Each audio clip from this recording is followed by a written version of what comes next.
I'm Tim Ventura, and we're joined today by Dr. Brent Ziarnick, Associate Professor at the Air Command and Staff College at Maxwell Air Force Base. Brent's past roles include work with the New Mexico Spaceport Authority and Air Force Reserve, with a focus on management and leadership for space assets. Brent is the author of 3 books, including Developing National Space Power, To Rule the Skies, and 21st Century Air Power, which was awarded Best Air Power History Book of 2021 by the Air Force Historical Society. Brent has also been published in Wired, Politico, and The Hill, among other popular media venues.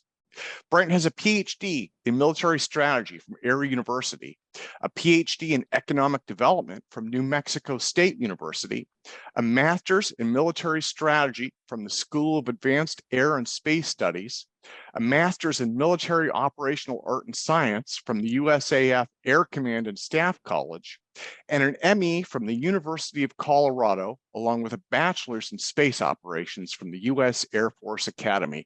He joins us today to talk about the Space Force, space power, and the emerging space economy. So Brent, welcome, sir. Thank you so much for joining me today. I cannot thank you enough. You are legendary in these circles, and so it's truly an honor. Let me start out by asking you for a layperson's definition of space power and what makes it necessary for our national security. Well, thanks for the intro, and I appreciate that. I've never been called a legend before, so now I better get these answers right? But cool. So basically, what is space power? A lot of people will give you some really long, drawn-out definitions, but in my book, I used the term space power is anything that you can do in space. Now, I borrowed that from Billy Mitchell, who everyone in air power knows is sort of the father of the Air Force. But other people will say that it's things that you can do in space that gives the state or your country really the ability to influence the world, for good or ill, for whatever purposes they're interested in, be it military purposes, diplomatic purposes, economic purposes. And sometimes they'll say it's military space power in particular. Other times they'll add, economic power and informational power and military power together, sort of like a maritime understanding of what sea power is, the Merchant Marine and the Navy and the Coast Guard for that matter. But I really like keeping it simple because it keeps our mind open to possibilities. And I think what's most important to me when talking about space power and how it can help the nation is to make sure we don't close any possibilities of new technology, new ideas, new concepts, new discoveries in the future, because space power is very much still a very, very new topic, a new subject, and I don't think it's a mature subject yet. Okay. Well, what you're saying makes a lot of sense. There are different types of space power, right? And I think one of the things that we're talking about today, and I think part of the national discussion is that we have space power in an economic sense, and that's increasing, right? We've got a lot of private sector projects that are going into space now. That increases our space power. We also have military space power. Some of that is traditional. We have a lot of satellites up there, and we have for many years, and then some of that is emerging with the Space Force. So let me touch on the Space Force as the newest aspect of this. It's now a separate branch of the military. What was the necessity that drove that, and what was your role in helping foster its creation? Different people are going to give you different answers to that particular question. As far as my role in it, very minimal. But I had written about it for years, talked about it for years. A roommate and I that were friends at the academy put together a patch that said United States Space Force on it, and when we were lieutenants, so that was 20 years ago. And every now and then I'll see one on someone's desk or on someone's wall or something like that, and it's like, hey, I know where that came from. So I guess I've been a proponent of it for a while, but really. What I did with it was I just happened to be in the right place at the right time with other people that really were moving the ball forward here at Air University. The first article to reach public, the public notice, in 2017 was an article, "Do we need a Space Corps?" And that was by a person that I work with, Dr. Retired Colonel Coyote Smith. And that really got the ball rolling with, Congressman Rogers here in Alabama, and, some other people throughout the Hill. And I was sort of tagging along. I've been waiting for something like that for a long time. So I wrote a lot. My contribution, besides trying to convince people in the service, were, about a little more than a dozen articles, and op-eds trying to get the argument out there in the public, for a vision of a Space Force that the proponents of the Space Force were trying to push, that would make it more trying to get the military space agency ready for what we consider to be the upcoming future, where commerce was going to play a huge role, where launch costs would be down enough to just have a renaissance in space. And we wanted to make sure the military Space Force was ready for it. In that respect, a lot of us wanted something more along the lines of a Coast Guard for space. But it was those people, or people that were at least sympathetic to that idea, that pushed the ball forward. What happened was that we did get the ball pushed forward enough to make the Space Force into law, but not really far enough to get the vision there. So we got the independent service, but truth be told, in my opinion, the Space Force now is not a great deal more than Air Force Space Command was, the major command in the United States Air Force, with a couple of new pins on their service coat. But there's a lot of work we need to do on the Space Force still. Yeah. Well, and I think that you may be alluding to the brown water versus blue water roles, and we'll come back to that in a bit. But from this Earth-based support, which I think is probably another part of what you're alluding to. So General David Thompson, the Space Force's first Vice Chief of Space Ops, told the Washington Post that both China and Russia are regularly attacking U.S. satellites with non-kinetic means. So he'd said that includes lasers, radio frequency jammers, and cyber attacks. And he said that these attacks are happening every single day. So are we in a shadow war right now in space? And is this part of the necessity of having a Space Force? To answer your question, no, we're not really in a shadow war. What we are is really in a competition. But is this a reason for why we need a Space Force? Absolutely, yes, because General Thompson is correct. Now, the issue that I have with things like that is that, are these little harassing things that are going on really impacting American space operations? Not really. I would argue that this is more along the lines of, a U.S. Navy ship going through like the Straits of Hormuz. Like every now and then they get, harassed by, low flying aircraft, or, people in Zodiacs, trying to get in their way and stuff like that.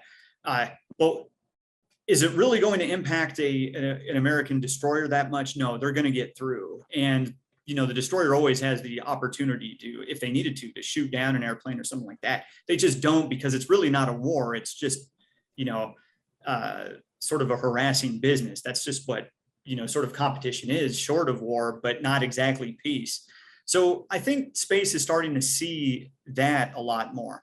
The problem is that could escalate into some serious things that really will damage American space operations in a short notice. And yes, the Space Force needs to be ready for that. Yeah. Well, and not only are these events, these threats on orbit, I guess you might call them, increasing, but it seems like the weaponization of space is also on the rise. So what are your thoughts on, and again, this goes back to this idea of a shadow war, I guess, Inspector satellites, spoofing, anti-satellite weapons, and just a variety of, as you've said, harassing, I guess, the means that are going on in space. Well, again, that's a rise in the potential of very military-oriented space operations. Even military space operations a couple of years ago, and throughout like most of the Cold War and stuff like that, were really just sort of intelligence operations, you know, trying to get more intelligence or communications, things that would support, you know, the services on the ground. And that's still happening quite a bit. But now you have a lot more opportunities for space things to influence and irritate space things that can escalate into attacking space things. So, you know, I'm sort of dovish as far as weapons go, and that I think there's a lot of things that we can do besides weapons, although I completely understand why the weapon people say that, hey, we need to focus on this kind of stuff. But, you know, when I think of, you know, rendezvous operations or, you know, on orbit, you know, refueling and recovery that has, you know, arms that could conceivably be used as a weapon, I'm all in favor of it, because we need to have spacecraft that can, you know, be maintained on orbit, that can be refueled and repropelled. But we do have to keep in mind that, you know, these things can also, that can be very practical and useful, and increase our space power in a lot of ways, even for peaceful scientific purposes, do have military potential. That always has to be at least in the back of your mind, or at least back of the defender's mind, like the Guardians and the Space Force. So, you know, dual use is a thing, you know, and you have to worry about the dual use ideas, but a lot of dual use equipment is really, they have a great primary use, and we might just have to deal with the fact that in the wrong hands or in the wrong capacity, they can be used for nefarious purposes. Yeah. Yeah. Well, no, and that makes complete sense. And, you know, I think one of the things that we saw in the war on terror was that, you know, even simple things, right? Like an automobile in the wrong hands, that can be used as a dual use weapon. So, you know, now in space, one possible example that I've heard about, and this could just be paranoia, is China's beamed power project. Right. And so there have been concerns that, hey, if we're sending, you know, if we're focusing energy from the sun and sending that down to the earth, that could be a wonderful tool to meet our 21st century energy needs. That could also be potentially some kind of a dangerous weapon. So. Oh, certainly. I mean, whenever you're dealing with energies, and you know, beamed power and you know, concentrating energies, and even large energies like space requires, right? You have the ability to impact something. I remember many years ago, well, not that many years ago, but Ben Bova had a science fiction novel about space-based solar power, which I think is what you're referring to, being turned into a weapon. And you know, it's possible, because especially in space where you have very sensitive, you know, sensors and other things like that are supposed to be collecting light in a very, you know, exact and precise ways, and they only have a very thin operational band. You know, you put even a little bit more than a pointing laser on them, and they can get hurt, or at least dazzled, you know, which is what General Thompson was referring to. That requires people to be a lot more vigilant about their own operations and making sure they have the ability to defend themselves against such operations. Other people would argue that, hey, we shouldn't do that because anything could be used could be used as a space weapon, therefore don't do it. I am definitely not in that camp, because if you limit yourself to things that only have absolutely no weapon potential whatsoever in space, we're not going to do much up there for the next couple of centuries. Yeah. Well, you know, in addition to weaponization, right, by rival powers, there are also existential risks to Earth from asteroids, along with technological risks from, you know, I mean, coronal mass ejections that can damage the sensitive satellite equipment that you mentioned, risks to satellites from floating space junk. I mean, there's all sorts of stuff up in space that can cause trouble, right, for equipment up there as well as here on the ground. So will the Space Force, do you foresee that being involved in any of these concerns? Should they be? Well, I'm of, you know, well, I'm not of two minds on this, but I can say that, you know, space is hard, right? Space is a bad place. in that it's very, very dangerous. I mean, it's not a bad place. It could be a very wonderful place, but it definitely is hostile to human life. And there are a lot of threats from it, both artificial and natural. But when the United States and humanity in general has dealt with hostile environments before, they've had an ability, or tried to codify an ability to keep people safe in that environment. And, not just people, but economic, assets and scientific assets. It sounds like space needs sort of a Coast Guard. But, should the Space Force be involved in things like, defense against asteroids, or, worrying about coronal mass ejections, which could impact, the national or even international power networks and stuff like that? I would say yes, because if it is a threat from space, it should at least be on the radar of the Space Force, because the Space Force is a part of the Department of Defense, and they have to defend the American people. The Navy has done this kind of stuff before, although it's, now that we've sort of subdued as much of, the sea isn't quite as dangerous as it used to be, but it's still pretty dangerous if you are out there and by your lonesome in a rowboat and you don't have access to calling the Coast Guard. They've been pretty good at making the sea sort of a safe place, and the Space Force has to start making the space a little bit safer to operate, not just for military stuff, but for really everybody, to make sure that we have a good human future there. The thing I have to worry about, though, is that as constituted right now, the Space Force and Space Force leadership, but this is really from the top all the way down, really doesn't even think about this stuff. And if they do, it's gee whiz, that would be nice. But, they like the weather, they talk about it, but no one really does anything about it. So I'm afraid that unless the people start getting involved with what the Space Force needs to be, and especially space enthusiasts, because that's sort of the Space Force's natural constituency in the US, or in a democracy in general, the American people should be telling the Space Force what to do a lot more, because it seems like most of the people in the Space Force just listen to what the Pentagon wants, which doesn't care one bit about space. Yeah, well, a lot of this, especially a lot of the things that you've touched on, these go to what's been described as a brown water versus blue water role. The brown water is Earth support, right? And that's something that, that Peter Garretson has talked about many times. Namrata Goswami has talked about that as well. So, the brown water is stuff that's, again, with the Navy Coast Guard comparison, brown water might be more Coast Guard related.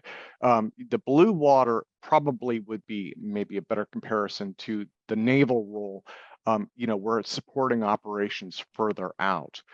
Could you describe for me how you visualize the distinction between those roles? Sure. Blue water versus brown water is a Navy concept, right? Brown water was not really coined until Vietnam, when they had the riverine, Navy, which is the brown water, right? It's silty, it's from the land, it goes out to the sea. So when Space Force people call the brown water basically, geosynchronous orbit, looking down at Earth, as a sort of a euphemism for anything that's important in the Space Force is actually happening on the ground, versus the blue water, which is, the Space Force is supposed to be out there in space, looking, I guess the popular term now is either ex-geo, which is beyond geo. Some people say cislunar. I would say it's anything looking out beyond geo, but I'm okay with all those.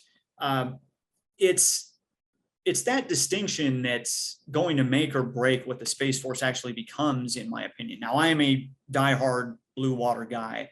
That being said, the brown water missions, which is support to the terrestrial warfighter, making sure GPS is good for the military and for the economy, expanding things like Starlink for rural internet use and other things like that, is extraordinarily important. Making sure that we have missile warning, making sure we have communications, is our brown water missions, but they're also about I would even say 90 to 95% of what the Space Force should be doing. So when you have a blue water person saying, hey, the Space Force needs to be looking out, they're really not arguing that, I'm not arguing that you ignore what's happening on the ground, because that's not the case at all. You have to give them a little bit of a budget and a whole lot of opportunity to think through what could be going on, what might be necessary in the future.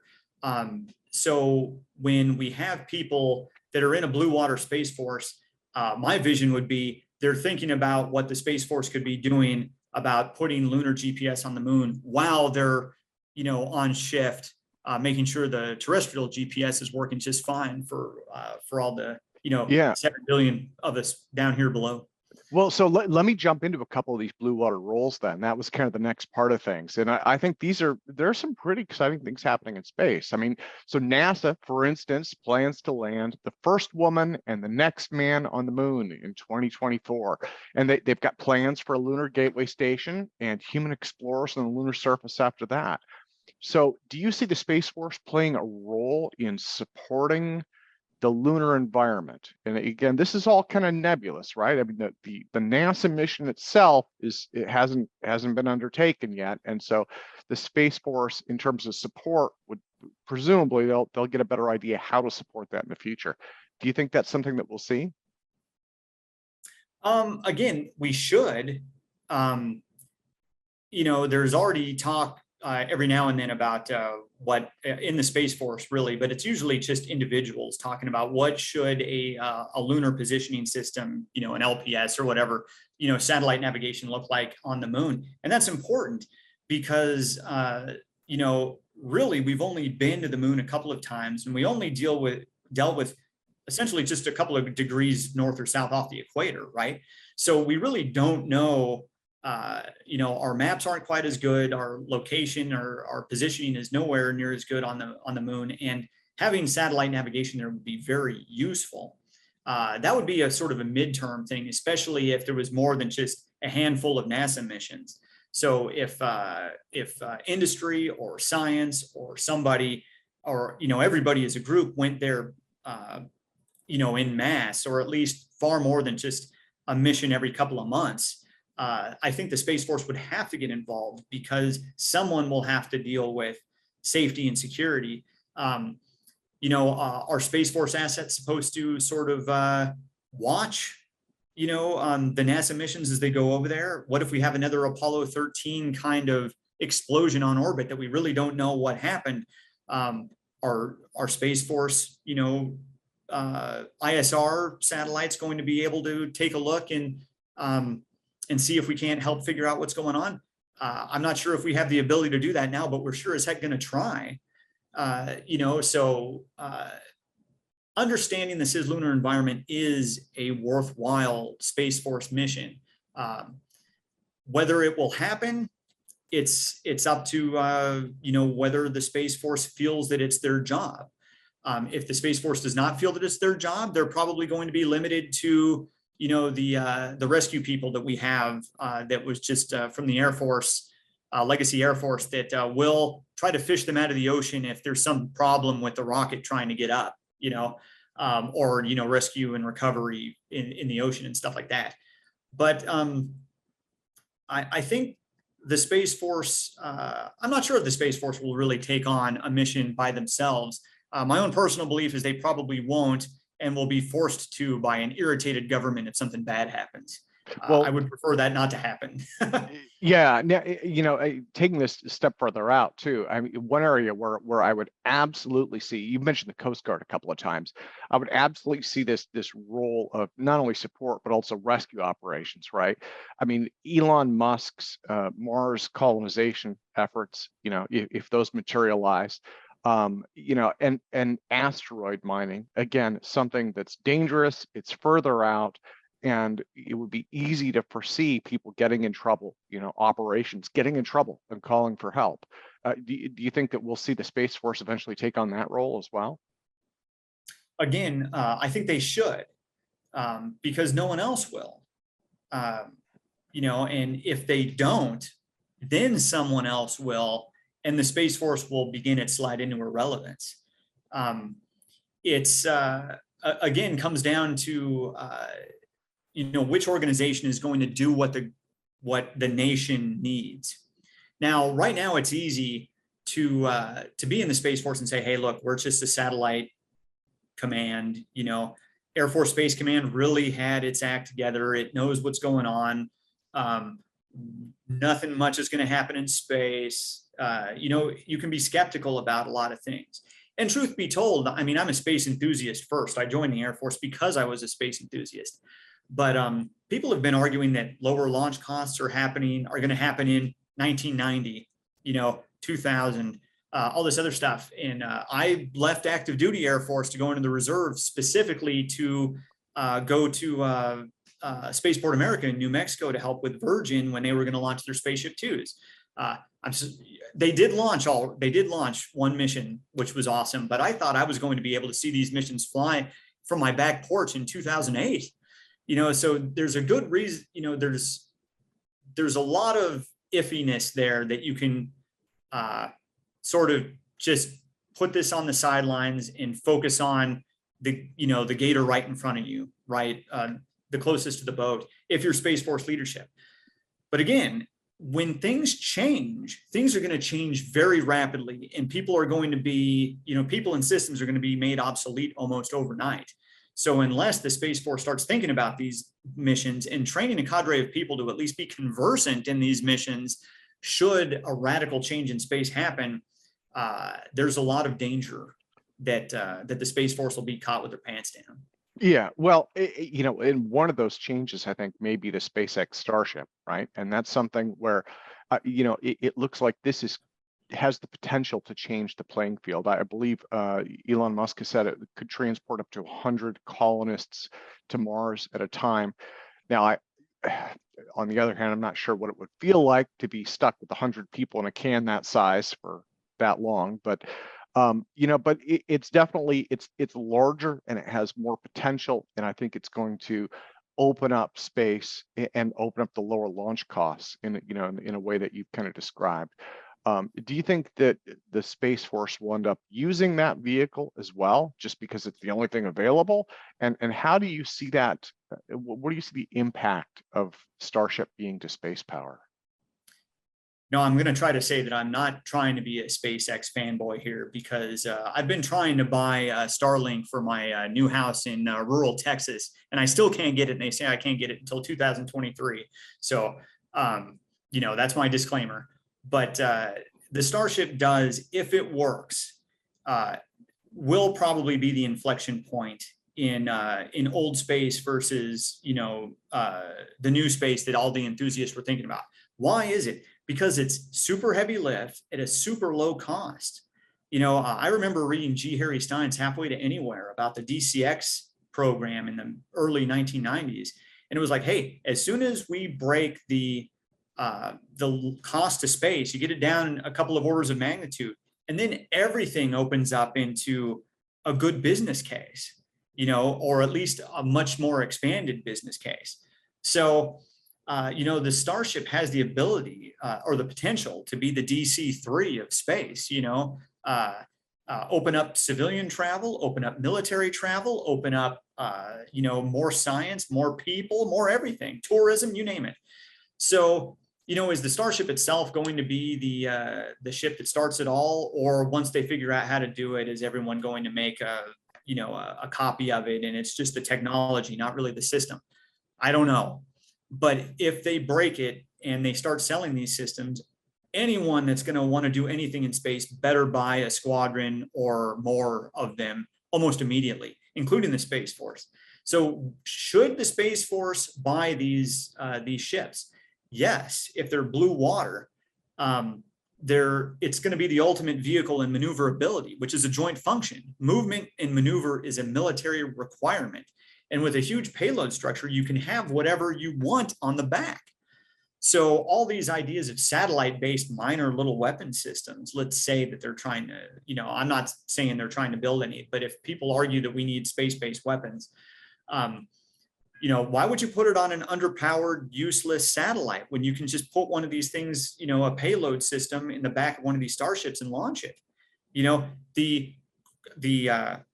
The the unit of power, of space power, goes from being a satellite to an actual spaceship. That's a huge deal. Not that satellites are going to go away, but instead of like air power in the early, 1800s that were just balloons, now you have airplanes that really allow air power to take off. Will the Space Force do it? Well, I'll tell you that the thing that we're scared about here at Air University among the space folks is that, the Space Force doesn't buy the Starship. Air Combat Command buys the Starship. Because if you think about it, who's going to be better at flying one of these things if it's crewed? A Space Force person that just sits there at a desk,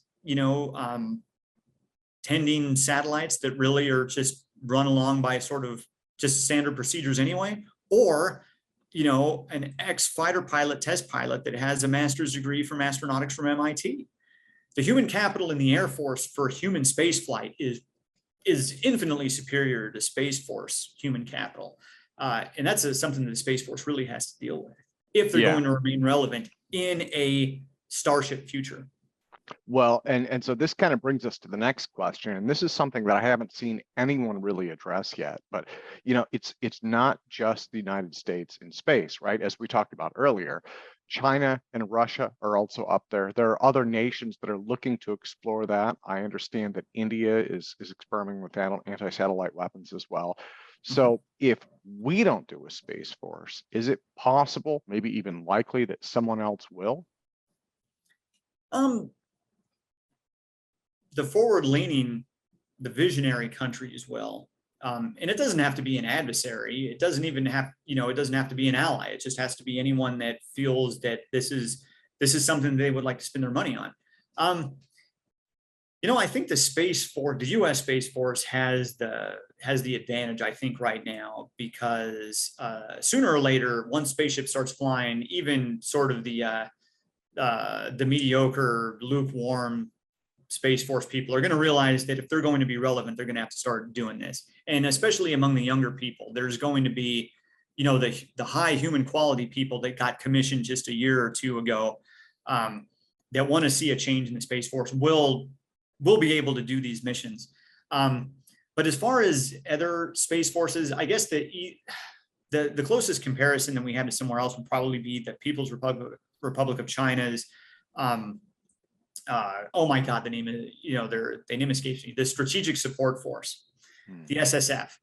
That's their space and information sort of cyber force, and that's probably the closest thing to the Space Force that we have. But they're very clearly in doctrine, sort of what Air Force Space Command was a few years ago when they tried to combine space in an information sense and cyber in an information sense to have a one-stop shop for terrestrial warfighting support.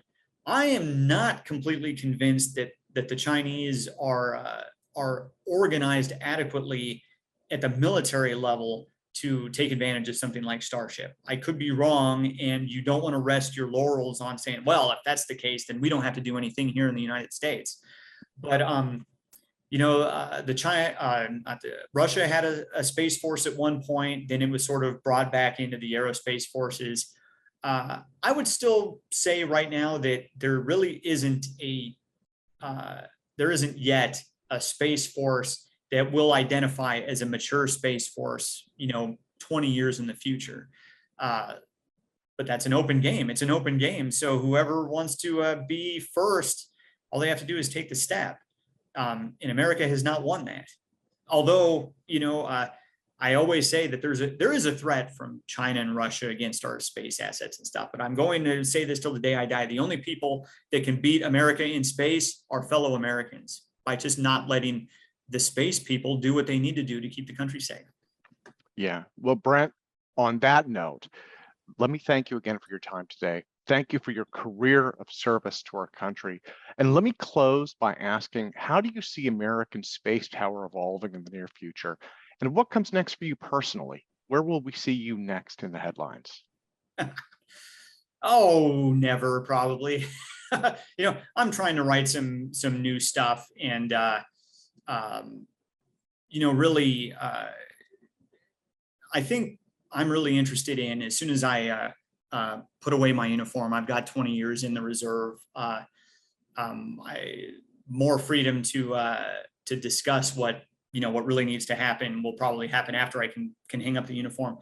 But taking back the Space Force to what it should be, in my opinion, what it should be, what a blue water, future oriented, but still taking care of what needs to be done here.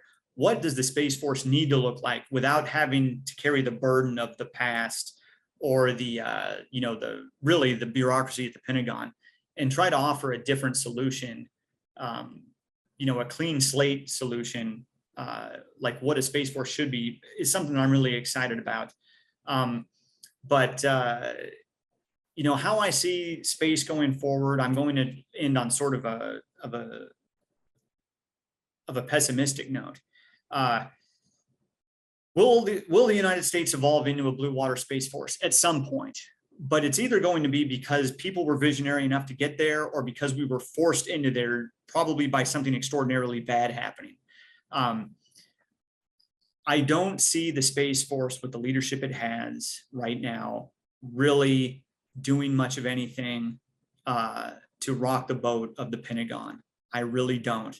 I wish that was different, but I'm afraid that the Space Force is going to consider itself a satellite force, still spiritually under the Air Force, even though they're sort of quasi different. They like to say that, oh, we're the Marine Corps to the Navy, and that's nonsense. The Marine Corps and the Navy are linked theoretically. There is no theoretical connection between the Air Force and the Space Force, none.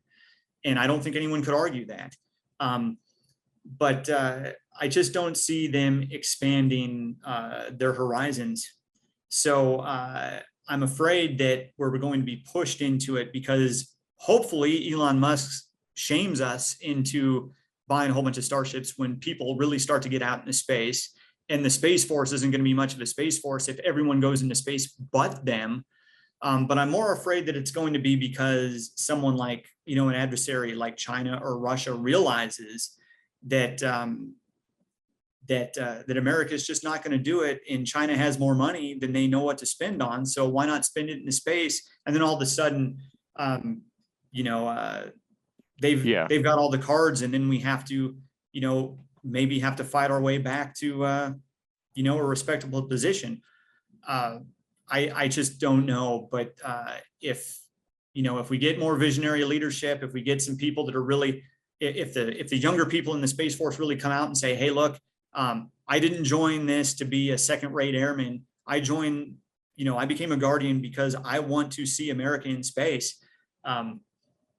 Again, America can do a lot. Americans can do great work in space if the rest of the government gets out of the way. So, what you're going to see from me, I'm going to try to keep fighting as best I can, mostly through, the word, trying to get things out there, trying to write, trying to spark more debates.